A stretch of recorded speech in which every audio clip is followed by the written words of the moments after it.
Coba bayangin deh, gimana kalau kita bisa ambil limbah pohon yang numpuk gitu aja, terus kita sulap jadi semacam perisai super buat ngelawan karat. Kedengarannya kayak di film fiksi ilmiah ya, tapi ini nyata. Dan ini dia kisah keren di balik inovasi ini. Oke, kita mulai dari pertanyaan yang kedengarannya agak aneh ya. Apa coba hubungannya karat sama pohon kelapa sawit?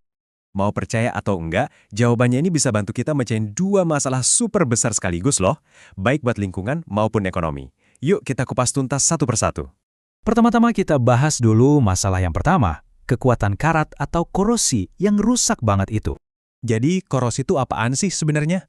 Gampangnya gini, itu proses alami di mana logam murni kayak baja pelan-pelan rusak dan balik lagi ke bentuk kimianya yang lebih stabil. Ya, yang kita kenal sebagai karat itu.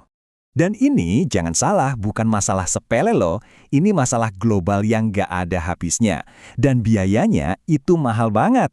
Semuanya bisa kena, dari jembatan yang kita lewatin tiap hari, sampai pipa-pipa penting di bawah tanah. Nah, sekarang kita pindah ke masalah kedua, yang kayaknya nggak ada nyambung-nyambungnya sama sekali. Lautan, limbah kelapa sawit.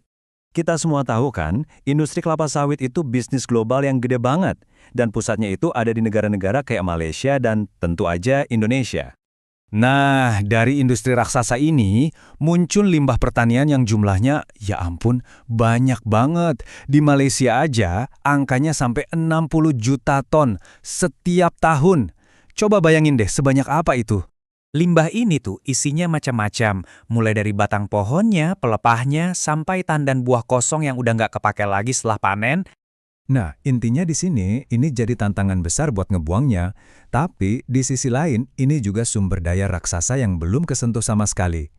Dua masalah besar kan? Terus, solusinya mana? Ternyata, jawabannya itu ada di sesuatu yang selama ini tersembunyi di dalam tanamannya sendiri. Ada kekuatan rahasia yang ngehubungin kedua masalah ini. Kalau kita zoom in jauh sampai ke tingkat sel, kita bakal nemuin sesuatu yang luar biasa di dalam dinding sel setiap tanaman. Ada polimer alami yang super duper kuat. Nah, polimer ini namanya lignin. Anggap aja ini kayak lem super alami yang ngikat serat-serat selulosa, bikin tanaman jadi kuat dan kokoh. Inilah yang bikin pohon bisa berdiri tegak dan nggak lembek.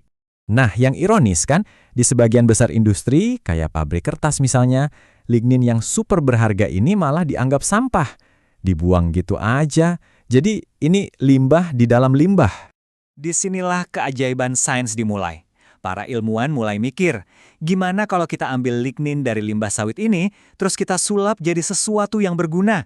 Bisa nggak kita bikin perisai super kecil dari situ? Prosesnya itu, kalau kita sederhanain, ada 3 langkah utama.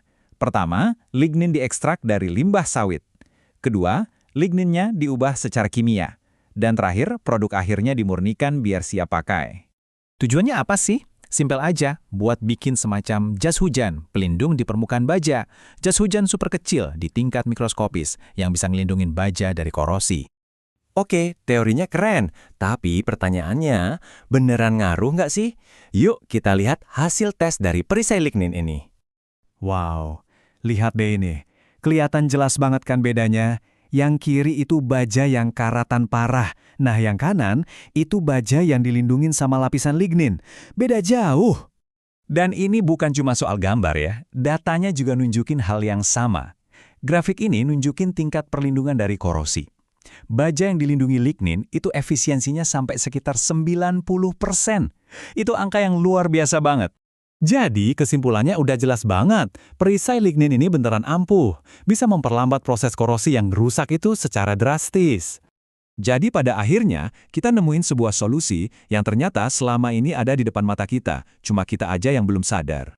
Jadi, inti dari semua ini apa? Kita ngambil limbah pertanian yang tadinya jadi masalah, terus kita ubah jadi produk yang bernilai tinggi. Kita bikin pelindung karat yang bukan cuma efektif, tapi juga ramah lingkungan karena bahannya bisa diperbarui. Ini bukan cuma daur ulang biasa loh, ini benar-benar upgrade. Mengubah sesuatu yang tadinya jadi beban, malah jadi solusi. Ini kan jadi bikin kita mikir ya, kira-kira solusi-solusi hebat apa lagi yang mungkin masih tersembunyi di dalam barang-barang yang setiap hari kita anggap sampah dan kita buang gitu aja.